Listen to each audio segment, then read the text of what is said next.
Այնուամենայնիվ, խաղաղության համաձայնագրի շուրջ ձեռք բերված պայմանավորվածությունը շարունակում է մնալ օդի մեջ եւ Ադրբեջանը ըստ էության կառուցողական չէ եւ չի արձագանքում Հայաստանի իշխանությունների տեղի ժամի փաստաթղթի ստորագրման շուրջ հայտարարությանը։ Եվ այս օրերին, երբ մենք լրացուցիչ տեղեկություններ ենք փորձում ճշտել, իշխանության բոլոր ներկայացուցիչները միաբերան ասում են, որ Հայաստանի առաջարկությունը շարունակում է մնալ նույնը՝ տեղի եւ ժամի ստորագրման։ Եթե այնուամենայնիվ ձեռք չբերվի այդ պայմանավորվածությունը, կընդունեք, որ ձեր քաղաքական թիմի ղեկավարը Նիկոլ Փաշինյանը ձախողել է եւ կբարձրացնեք նրա անվստահության հարցը։ Սա առաջին հարցը եւ երկրորդը խաղաղության ստորագրումը պայմանագրի համաձայնագրի։ Եվ երկրորդ հարցը դարձյալ Գյումրիի քարոզարշավի ձեր տեխնացուն 3 ըստ էության հաղորդում ներկայացրեց հանցագործության մասին, պնդելով, որ բազմաթիվ գյումրեցիներ փող են տվել, որ իրենց տղաները Գյումրիում չծառայեն։ Մինչ այս պահը արդեն կեսօր է մենք չենք տեսել, որ իրավապահ մարմինները արձագանքեն այն հայտարարությանը եւ առնվազն Սարիկ Մինասյանին հրավիրեն հարցաքննության։ Սա արդյոք ընտրողական մոտեցում չէ, հաշվի առնելով այն, որ օրինակ անանուն ձայնագրության հիման վրա, որտեղ չկան որևիցե անուն տեխնացուների, թե ով է օրինակ գումար բաժանել, ինչ խոսակցության մասին է եւ ձերբակալում են ընդդիմադիր տեխնացուների մտերիմներին։ Շնորհակալություն։ Շնորհակալություն։ Խաղաղության պայմանագիրը խաղաղության գործընթացի մասներից մեկն է,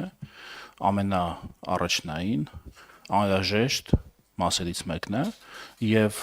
արդեն փաստ է, որ խաղաղության համաձայնագրի տեքստը համաձայնեցված է, դա երկու կողմերն էլ ընդունում են եւ միայն այս փաստը արդեն իսկ մեզ համար դիվանագիտական ձեռքբերում է եւ դուք տեսնում եք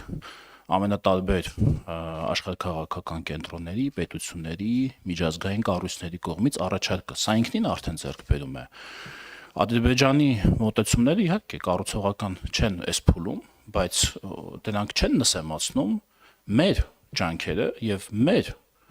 ձեռքբերումները խաղաղության համաձայնագրի բանակցությունների տեքստում։ Այդ տեքստը համաձայնեցնելը հեշտ չի եղել։ Բանակցությունները տևել են արդեն ինչքան 3 տարի են տևել բանակցությունները եւ ես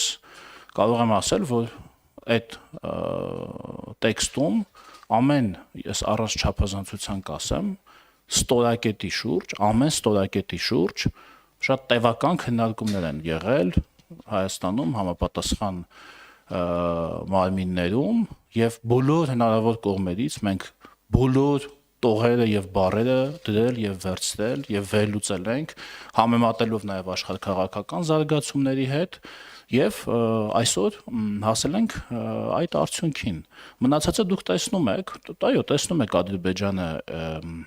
ինչպես է արձագանքում, բայց դուք նաեւ պետք է նկատեք, թե մյուսները ինչպես են արձագանքում Ադրբեջանի արձագանքին։ Սա էլ է շատ կարեւոր եւ սա մենք պետք է գնահատենք, որովհետեւ այն, որ Ադրբեջանը կարող է եւ ապակառուցողական արձագանքել, դա նորություն չի, դա գաղտնիք չի, բայց թե ինչպես աշխարհը կընկալի եւ ինչպես մարդիկ միջազգային